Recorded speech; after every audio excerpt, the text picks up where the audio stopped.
Thanks for tuning in to the World XP podcast. If you're enjoying the content, please drop us up, drop a like, and let us know your thoughts below in the comments. Also, please consider supporting our podcast via the link below. It really helps us out. What's up, guys? Welcome back to the World XP podcast. We got another solo episode. There will be guests coming back on soon, hopefully next week or the week after. But I'm enjoying the solo ones a bit. I think it's it's a nice change of pace. I can talk about whatever I want to talk about. It's always fun to just kind of talk into the abyss for a little while. I did get some topics this week, so thank you guys for sending those in. And all right, first one. So we'll talk about those topics, and then we'll just see kind of where things take us. I think the first one is about the Champions League, so probably ramble on that one for a little bit, and then we'll see where the next one takes us, and we'll just go from there. So the first one, shout out to Ian, who's also on the podcast. He's a sports diplomat, and for those of you wondering what in the world that is, go find his episode. I think it's 118, maybe something like that. All right. He said, "What are your thoughts on the Champions League match day 5 that happened last week?" And of course, Dortmund made it through off the back of a 3-1 win against Milan. Where is Champions League on the ESPN app? You're killing me, Smalls. Champions League. There we are.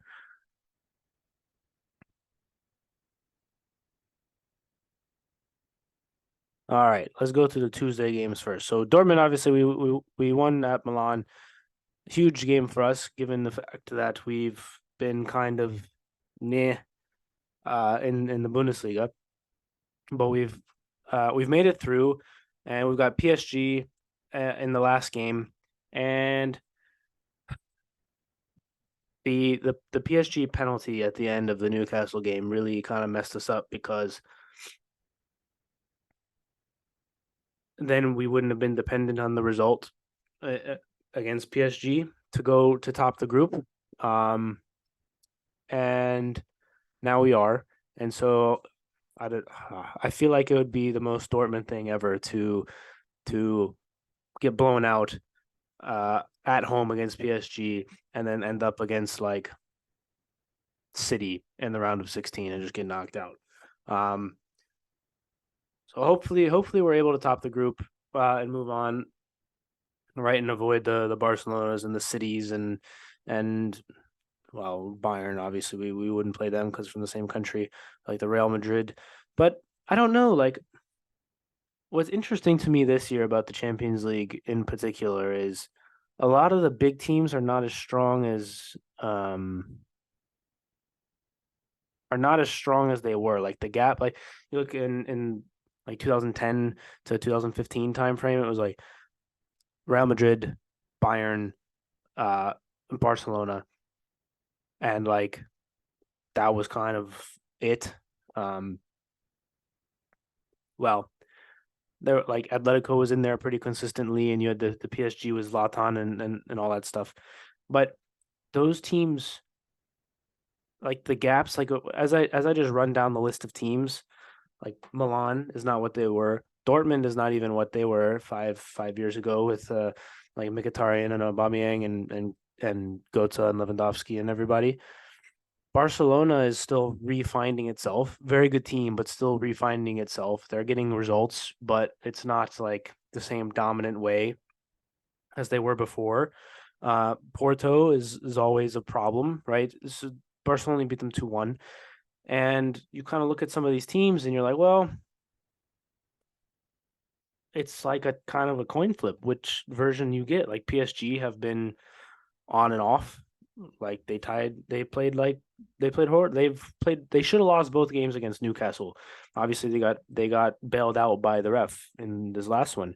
But they've been a hit and miss. Like Newcastle's a good team now, obviously. So for Dortmund to come out of that group is like, what's interesting is that none of the teams have really played well. Like they've not been super good games. Like we've been disappointed with PSG. I think Dortmund has actually played well. And like I think we deserve to be kind of where we are. Like the only game we really didn't play that well was the first PSG game. And then we had some so-so performances and some like maybe less than ideal, but the other group games I think we've played quite well. Like Milan have been kind of disappointing. Newcastle have been kind of disappointing outside of the PSG games, which is super strange. But then PSG have been disappointing as well. And so to go back to that point, like these are teams that played Tuesday: Milan, Dortmund, Barcelona, Porto, Shakhtar, Antwerp, Lazio, Celtic, Young Boys, Red Star, PSG, Newcastle, City, Leipzig, Feyenoord, and Atletico. The only team out of all of those that I'm like, yeah, they are a favorite. And should they play how they're supposed to play, they should go far, is City.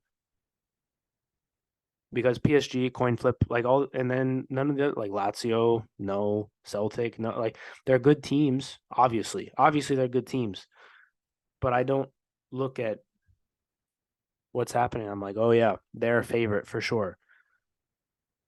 And even in the Wednesday games, Bayern, Copenhagen, Sevilla, PSV, Galatasaray, United are in shambles. Braga, Union Berlin, Arsenal, Lens, Sociedad, Salzburg, Real Madrid, Napoli, Benfica, and Inter. It's like Inter could lose. Madrid have been good, but they're a team in transition. Arsenal are looking pretty good, but they're young. They've not gone far in the Champions League yet. I don't remember. Were they in the? I don't think they were in the Champions League last year. I don't know. Somebody go comments. I don't recall them being.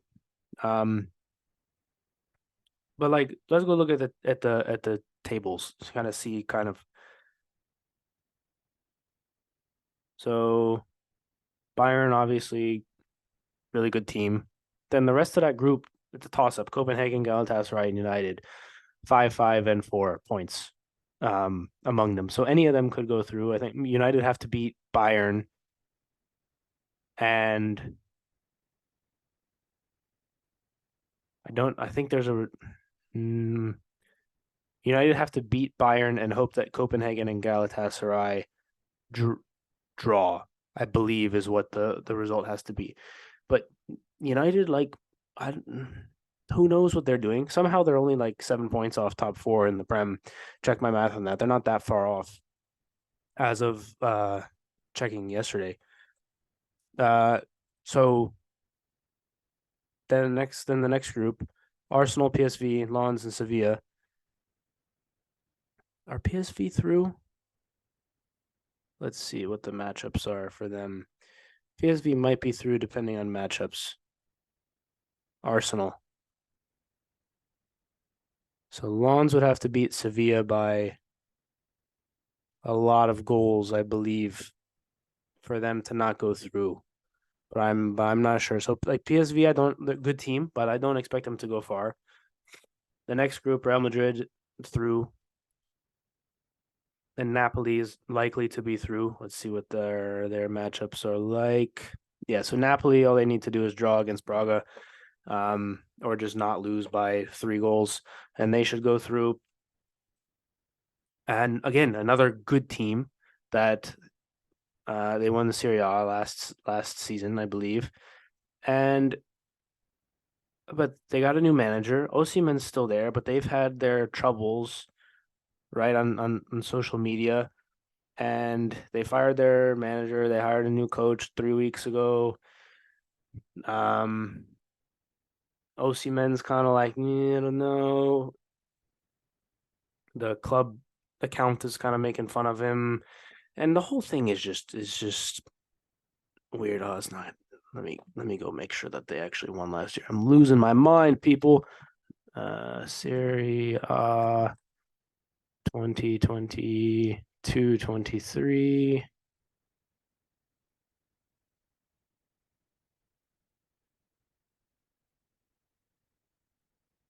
Yes, they did win. Okay, so I'm not crazy. So like good team, right? But they go and they fired our coach 3 weeks ago. So it's like, what does that tell you? Like, they could easily lose. Sociedad, playing well, but on paper you don't look at them and they're like, oh, they'll go far. Then Inter are from Group D. Group E, Atletico Madrid and Lazio. Atletico Madrid always a beast in knockout competitions just because of Diego Simeone and how he sets his teams up to play. But they could just as easily not score a goal. Like they've got firepower, right? But like they lose to Las Palmas 2-1, and they had a bunch of games like tie Celtic 2-2, and they had a bunch of games at the beginning of the season, if I remember correctly, that they were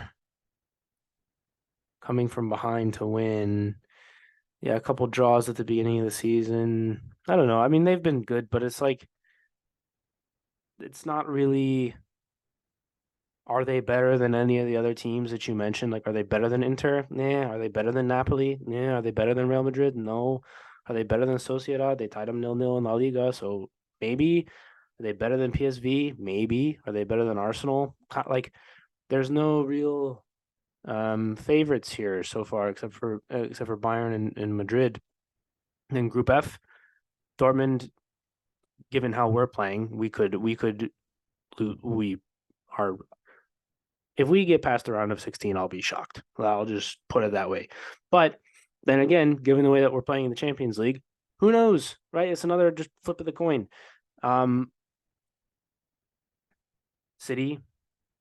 So then let's say Dortmund, we play PSG.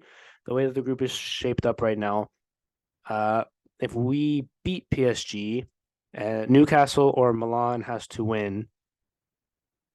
If we tie PSG, Newcastle has to win. Milan, if Milan wins, they have to make up a lot more of the goal difference. And then obviously, if PSG wins, then that's a wrap. But all three of those teams could still advance. And it's like, which version of like Milan have won some big games in Serie A? They've also lost some big games in Serie A. I believe they lost the Milan derby like 4-1, 3-1, something like that. Let me go look. Right, they beat PSG 2-1. They tie Napoli 2-2. That's a good result. Where's the Milan derby?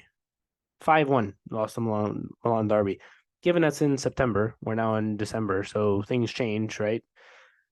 But it's still like the inconsistency is crazy this season. It makes it really exciting to be totally honest. Then Group G, City and Leipzig are going through. Leipzig, another good team, inconsistent. City have been conceding a lot of goals recently. 2 against Leipzig, 3-3 against Tottenham, 4-4 against Chelsea not so long ago. So they're looking a little shaky, but you still put them as the favorites, I think. And then Barcelona, who are heavily reliant on some young players and have had some injury issues, but they look like they're going to top the group. And then I believe Porto and Shakhtar, do they play each other? That would be crazy if they play each other. They do. Winner take all for the second spot. And then Antwerp are all the way down at the bottom. Yeah, it's crazy. It's crazy. Let's see. All right, let's go through some maybe like potential, call them like tasty matchups maybe. So we could go for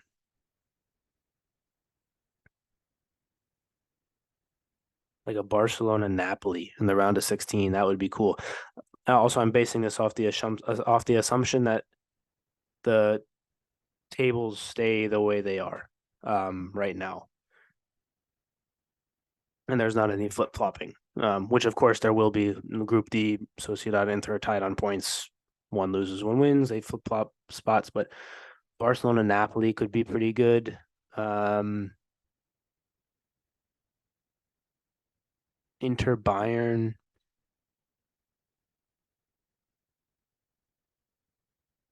Dortmund Porto could be interesting, or Dortmund like Lazio. That would be interesting. Of course, of course, if I'm Dortmund, I want us to get Copenhagen. No disrespect to Copenhagen, but that would be cool if we got that. Actually, you know what's crazy? If we got them, I bet we lose, just because that's how inconsistent we are.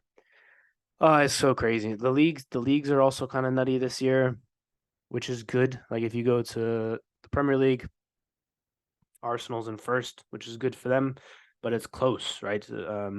Aston Villa's in fourth. I don't know if anybody saw that coming, but Unai Emery has done wonders for them. Um, Arsenal, Liverpool, City's in third after another draw. Spurs were in first for a while. They've kind of fell off. Newcastle's sitting right there, but they are 6 points are separating the top six, and all with kind of decent goal differentials as well. And you kind of look at it and you're like, well, one or two results here or there, and the whole top six is flip flopping. And yet there's United. How many points back of top four? 5 points back of top four. So I wasn't that far off when I said seven earlier. The only negative goal difference in the top 11, and they're sitting in seventh somehow. I don't understand it. I really don't understand. Like, it doesn't look like that dressing room is. Don Hutchison said this on the Gavin Jules show that came out today at time of recording. He's like, the dressing room looks like it's terrible, and it looks like they don't want to play and they don't want to try. And I don't like. I don't even know like what the solution is, honestly, there. But those top six now, it's Chelsea. Chelsea. I don't. So inconsistent. I think that we should hold off on judging them until the end of the season, to be honest. Um, once Nkunku gets 6 months in the team. Everton, other things to note, Everton right now is sitting in 18th because of that 10-point ban. But if they did not have that 10-point deduction, they would be sitting in like 12th or something like that. Let's see, 5 wins, 2 draws. Yeah, they'd be in 12th. So I think that Everton can be happy that they got the point deduction this year and not last year. Because if they got it last year, they'd be playing in the championship right now. But yeah, Premier League is competitive. Bundesliga is competitive. Um, we took points off Leverkusen, which I don't know. Going into the game yesterday, I was like, I'm not going to be that annoyed if we lose because I want somebody except Bayern to win the title. But so Leverkusen is 3 points clear at the moment. Bayern have a game in hand against the team that's in last place, Union Berlin, who qualified for the Champions League last year. They finished top four last year, and they're in last now. If they win, they'll go top of the table on goal difference, but Leverkusen have been playing super well. We have been very inconsistent. Two of our draws are against teams that are 14th and 16th. And like last year was the chance, man. Bayern were really bad last year, and last year was the chance to win the title. Still, I don't know. Stuttgart is still up there, man. They're still up there in third. They're 2 points back of 5 points back of first, assuming a Bayern win. But we'll see. We'll see if Leverkusen can hold. I hope they do, man. I really hope they do. Let's see. Ligue 1, I have no idea what the table looks like. PSG 4 points clear at the top. Nothing to see there. Serie A. Where are we at for Serie A? Inter 2 points clear of Juve. And Milan and Roma and Napoli a bit further back. I don't know. Lots of good, exciting, I'll say exciting soccer this year. For sure. Exciting soccer. Not consistent, but exciting. Also, I don't know if I mentioned this last week, but Garnacho's goal. Oh, crazy. The one against Everton. Wow. All right. I think that's enough for that. Next topic that was handed in, national debt. And then there's another one about housing loans that I don't know that much about, but I would say on the national debt.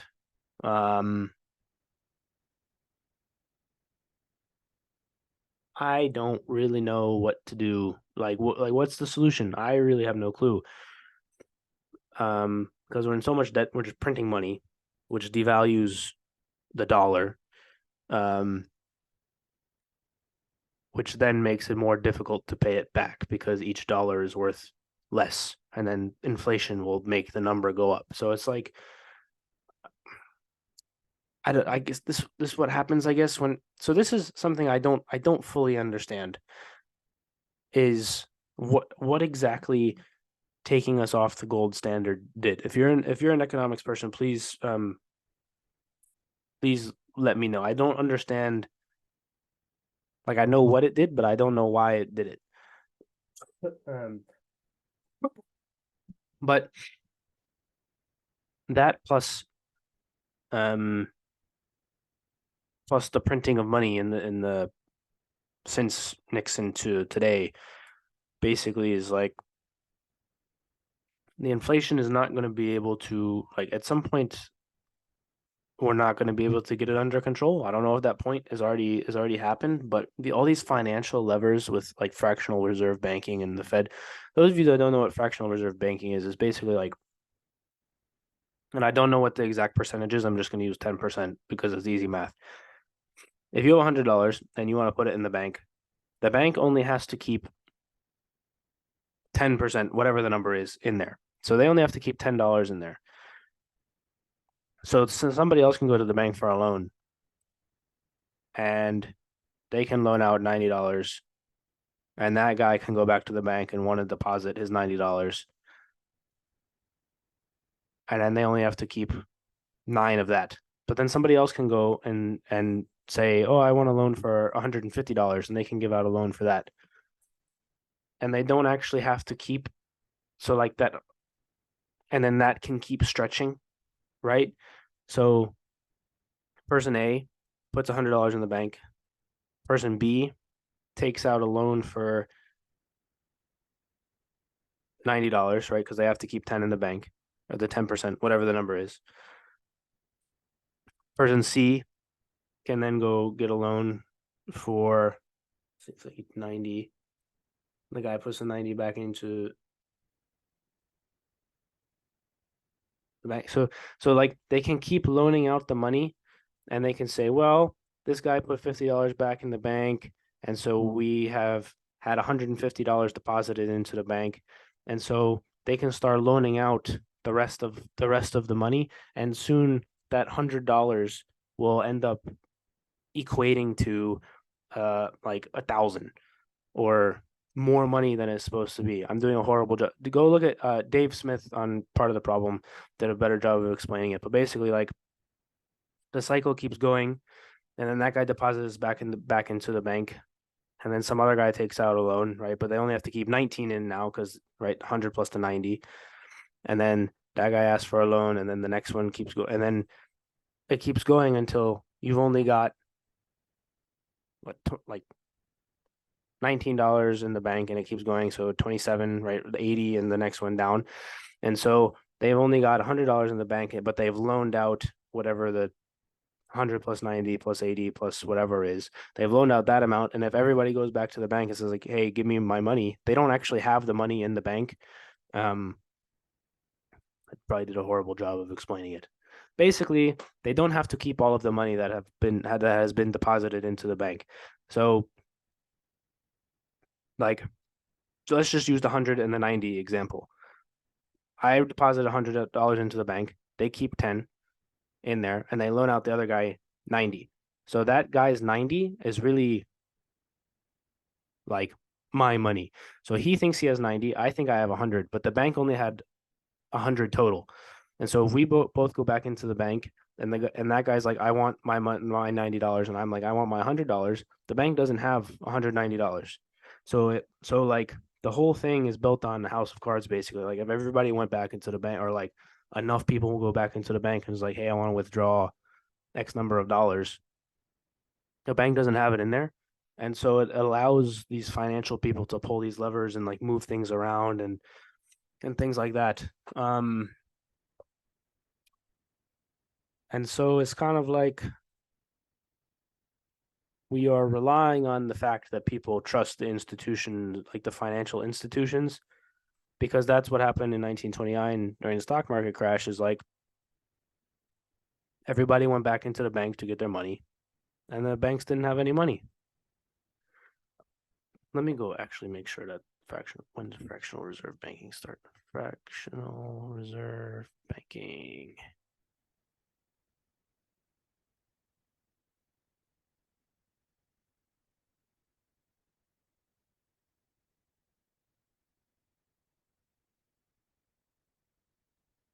Fractional reserve banking origin. 1863. So yeah. So go back to the $100 and $90 example. Like if I deposit $100 and they loan out 90 of my money because they only have to keep 10% in there, my account still shows that I have $100. But the other guy's account shows that he has $90 that they lend him, but only $100 was deposited.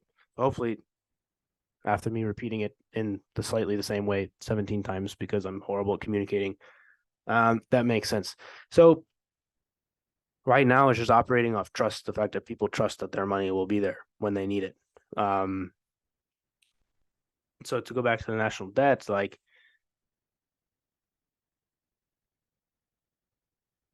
I don't know where we're going to get the money to pay this back because I don't know how many of the levers have been pulled, and right, we keep having potential furloughs and government shutdowns, and somehow Congress keeps coming to budget agreements, and they keep kicking the can down the road basically. But like I did hear, I think recently the US's trust rating went down. USA economic trust rating, maybe.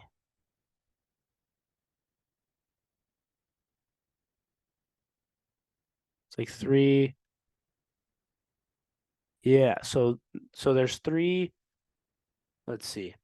According to Fitch Ratings, the United States long-term foreign currency issuer default rating has been downgraded from AA plus to AAA due to the expected fiscal deterioration over the next 3 years, a high and growing general government debt burden, and erosion of governance relative to AA and AAA peers over the last 2 decades. That is manifested in repeated debt limit standoffs and last-minute resolutions. So that's kind of bonkers because let's see, when was it? August 4th. Okay, yeah, so I didn't make that up.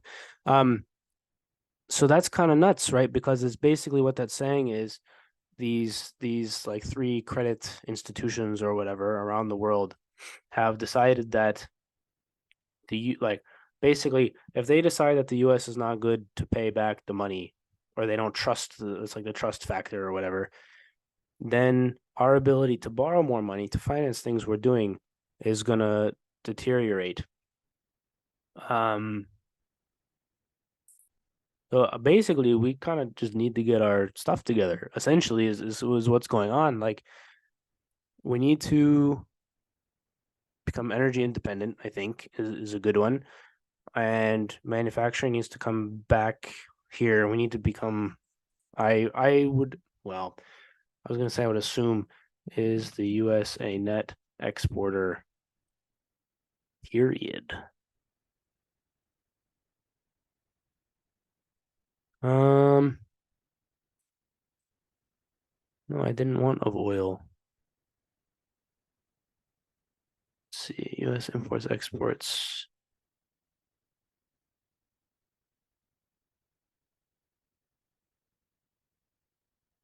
I don't know what the numbers would be.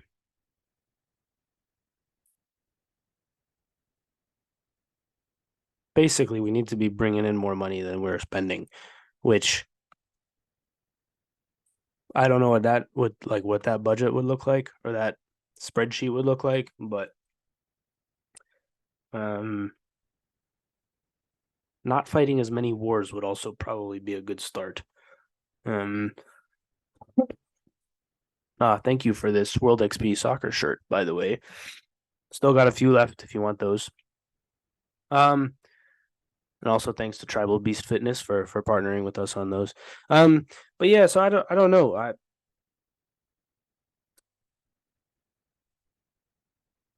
really don't know the answer, right? I want whoever is in government to do well because it helps the rest of us, right? Like I'm not trying to be later in life paying off a $34 trillion debt or helping to do that. Like I'm just trying to live my life, man, you know? So it's a tough one. It's a tough one for sure. Um, the financial situation, I really don't know what to do, like what a potential solution. Like I'm not an economics person, but fractional reserve banking is like the concept makes sense, right? Somebody thought up the concept because they're like, oh, there's enough money floating around that if the guy originally that wanted, right? Because if you do that math with only one person, you're like, this makes no sense. But if you got 1,000 people that all deposit $100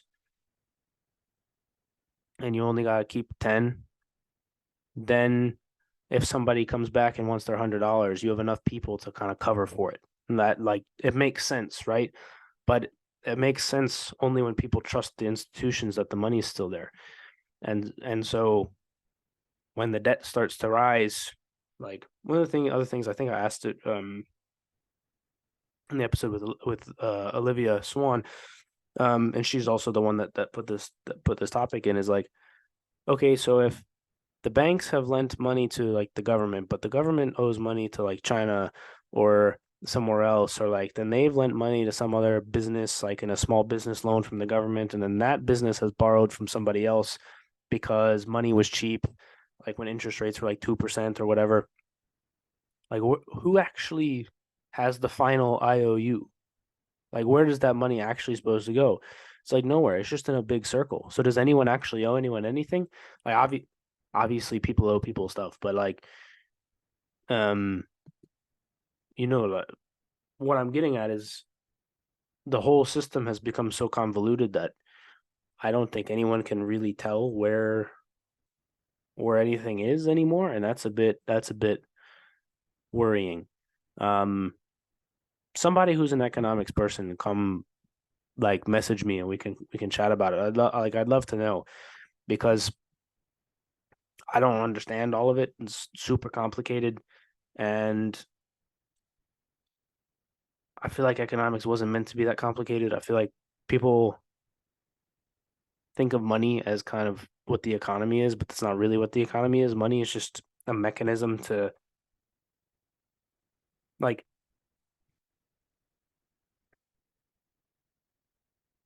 the economy is just a value of or a transfer of goods and services and products amongst people who want those goods and services and products. And money is just a way to it's just a store of value. Um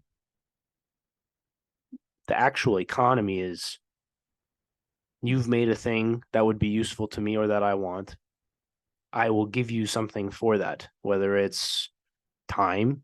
I work for whatever, like when you're a kid and okay, I'll do my chores for an ice cream cone. That's an economy of sorts. Or with money, we pay with money, or you can trade something else for it. I'll trade you these Pokemon cards for that Yu-Gi-Oh card, whatever, like things that we used to do when we were kids. Like all of those are transactions that are a form of the economy. Money is just a way that we as a society have decided to value those transactions.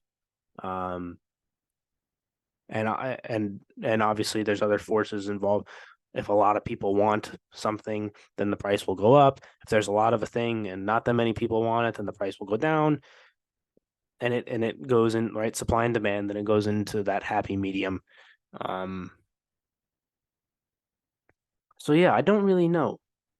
I don't really know. The whole thing, it almost seems like people have meddled in it so much that it's become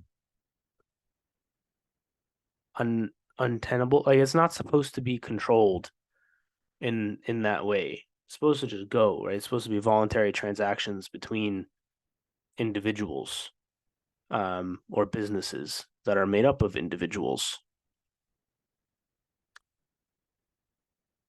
I don't know. It's like if I want a lemonade and some kid has a lemonade stand, that that's what it's supposed to be. Um, and then the government's supposed to be there to protect your ability to have that transact, right? Government is supposed to be there to protect your rights to life and liberty. John Locke said property, but also pursuit of happiness.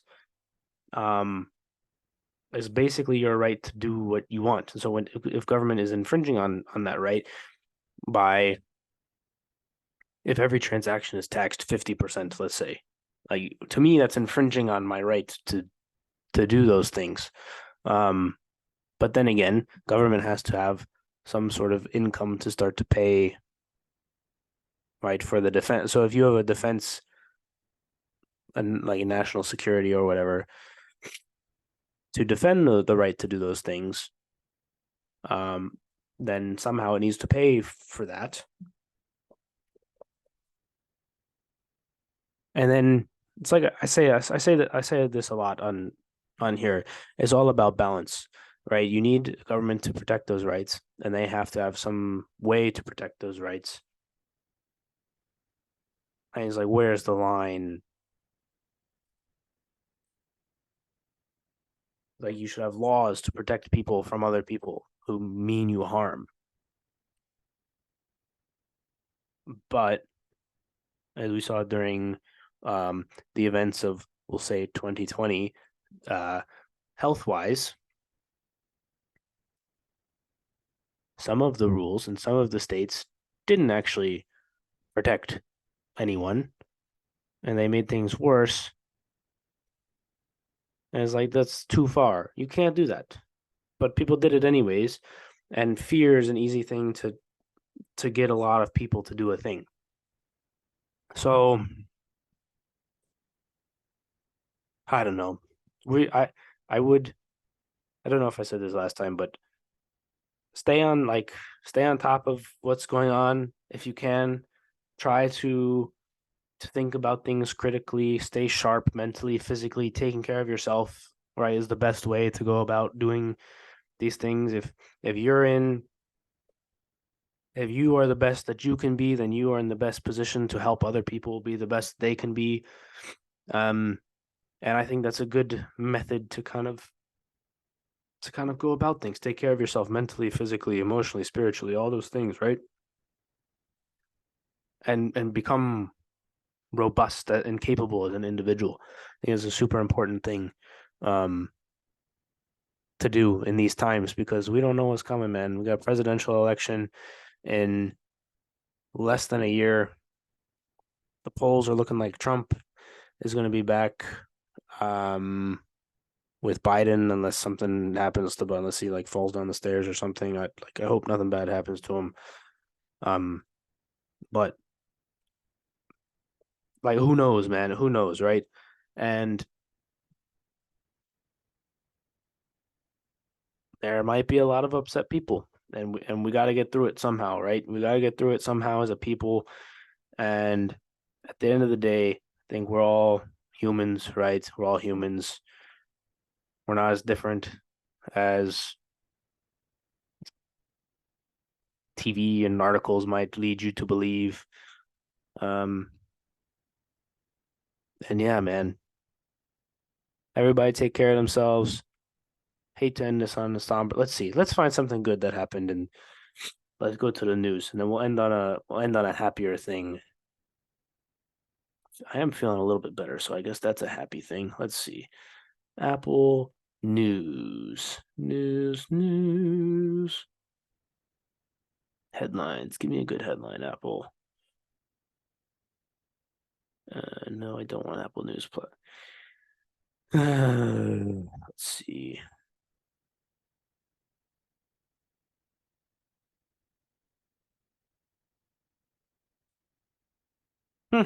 Nothing fun. Oh my God.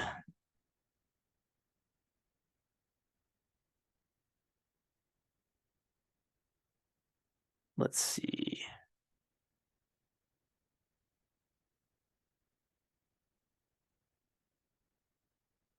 You know what? Take care of yourselves, people.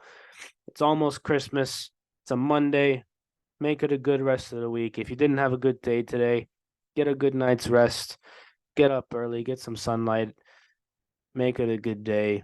Be a positive influence in other people's lives. You never know who might be needing it. People around the holidays, maybe not getting to be with their families and stuff. One smile or a nice word could help somebody in a way that you would never know. Um, yeah, we'll end it there. Be a positive influence, guys. I will see you guys next time. Peace.